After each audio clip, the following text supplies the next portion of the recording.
Welcome back. So this video is about how distinctive features are used by the SPE model to portray these bundles of features which are binary in nature into a set of organization of a phonological system.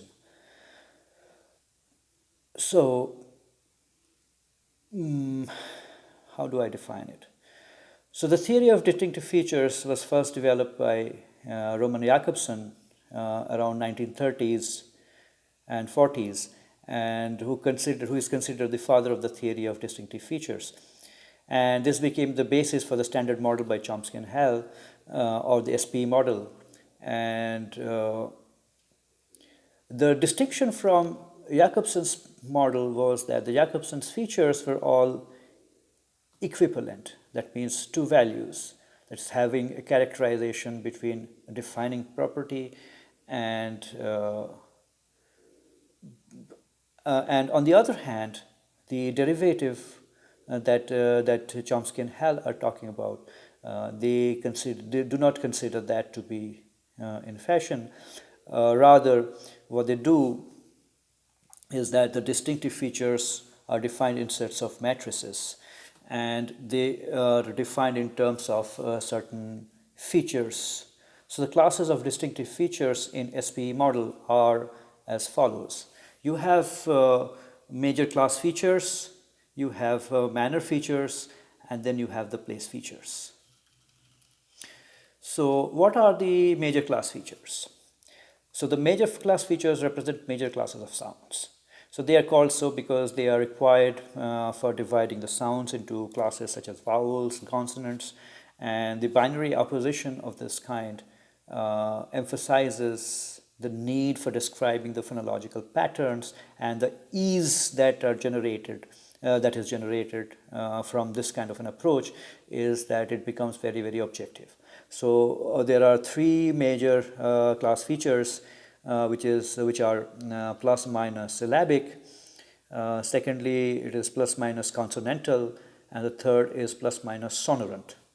Syllabic features are those where you have a peak of a syllable, where the syllabic segments, minus syllabic segments, do not have a peak of syllable. So the plus syllabic designates vowels or vocoids, to be more specific, as well as the syllabic consonants or contoids such as la, ra, wa, ma, na. For example, in bottle, cotton, or blossom, etc. Plus minus consonantal, on the other hand, are produced when there is a drastic constriction or there is a stricture in the vocal tract. So which is basically trying to portray sounds which are non-vocalic in nature, non-vocoidal in nature. So the minus consonantal sounds would be without such a stricture. So vowels would be considered as minus consonantal, whereas the consonants would all be considered to be a plus consonantal. A plus minus sonorant, which is the third one, is the quality that a vocal cavity disposition makes in terms of the contribution in terms of the filter. So if you look at the source of the sounds, which is there in your vocal cords, so you have the source, then source of the sound that gets modified by another function, which is basically the articulatory system or the supralaryngeal part of the human anatomy. So you have the vocal cords, or rather vocal tract, which is basically working like an organ pipe or a windpipe, where you set up resonances and change the nature of the output of the sound. So a sonorant includes a plus sonorant would include the vowels, the nasal sounds, the glides, and the liquids. Sonorants are therefore said to have certain resonances like the formant frequencies, and they can be identified as such. from their acoustic features. Minor sonorant includes fricatives, affricates, stop sounds articulated with and they are articulated with a noticeable turbulent air, so you can hear the turbulence of the air pressure when it comes out from the vocal tract or through your mouth feature. So these are the major classes in the SP model and the generative phonological bracket. Now, secondly, you have the manner features which characterize the way in which the airstream is obstructed in the production of the consonant, that is the plus consonantal sounds, how they are determined. So for one of them is called the plus minus continuant, which is produced with the impeding but not completely blocking the airflow through the glottis.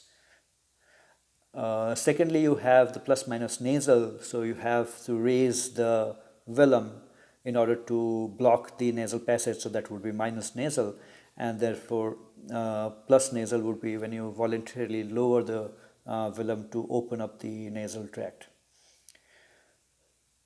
Then you have plus minus a strident, fricatives and affricates, which are plus or minus strident, plus strident.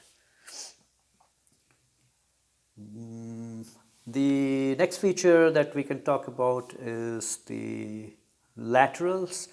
A lateral sound is, these sounds are classified as plus or minus lateral. So the plus lateral sounds would be produced when the airflow through the center of the mouth is blocked and the air escapes from the sides of the tongue.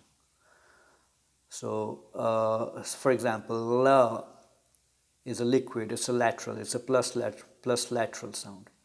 Then you have what is called plus or minus del rel, or delayed release. So this feature applies to affricates and relevant to sounds that are articulated in the mouth cavity and differentiates the stops from the affricates. In producing the stops, the air is released abruptly, whereas in producing the affricates, the release is gradual. Only affricates have this property of delayed release, so it is plus del rel. And then you have the set of features which refer to the articulatory features, the place of articulation. They are called the cavity features, place features. So one is plus or minus labial, second is plus or minus coronal, and the third one is plus or minus anterior. So a sound is labial when the stricture is made by the two lips. A coronal sound is produced when there is a tip of the blade of the tongue raised towards the front of the teeth and the alveolar ridge or the hard palate. Or for all the non-coronal sound, the blade of the tongue remains in the neutral position. So it is it becomes it's the tongue that makes a difference. So these sounds are the dental sounds, the alveolar, alveopalatal, palatal, etc. Then you have the plus minus anterior, is producing the anterior sounds. The main obstruction of the airstream comes from a point that is it's not further back in the mouth. It does not go beyond the alveolar ridge. And so the labials, the dentals, and the anteriors. Then you have the laryngeal features, which are the plus or minus voiced, when there is a vibration of the glottal folds versus no vibration.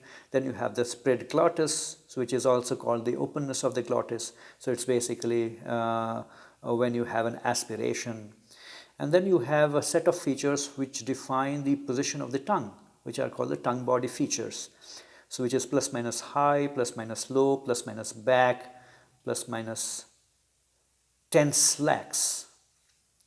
So the last one is also known as the tongue root feature, which later on transformed into plus minus ATR, plus minus RTR. So these set of features are the ones, all of them being binary plus or minus categories. So every phoneme would be characterized by these set of distinctive features or feature sets which would then be operated upon by a set of phonological rules. So they could be a transient rule, they could be an intermediate rule, or they could be a terminal rule, but they could be applying directly at one step, or they could be sequentially applied. But these are the features and the feature bundles on which these rules apply according to SPE. Now, there has been some debate about why SPE should be used or should not be used, and as late as 2009, Chapman states that although SPE became the standard against which most other work of phonology is measured and evaluated, it was even in the 1970s, certain critics started pointing out that there are problems on certain basic assumptions. For example, the focus on the abstract phonological rules rather than on concrete phonetic ones created a lot of formal complexity of the many proposals, and they became the epicenter of problems that were faced by linguists.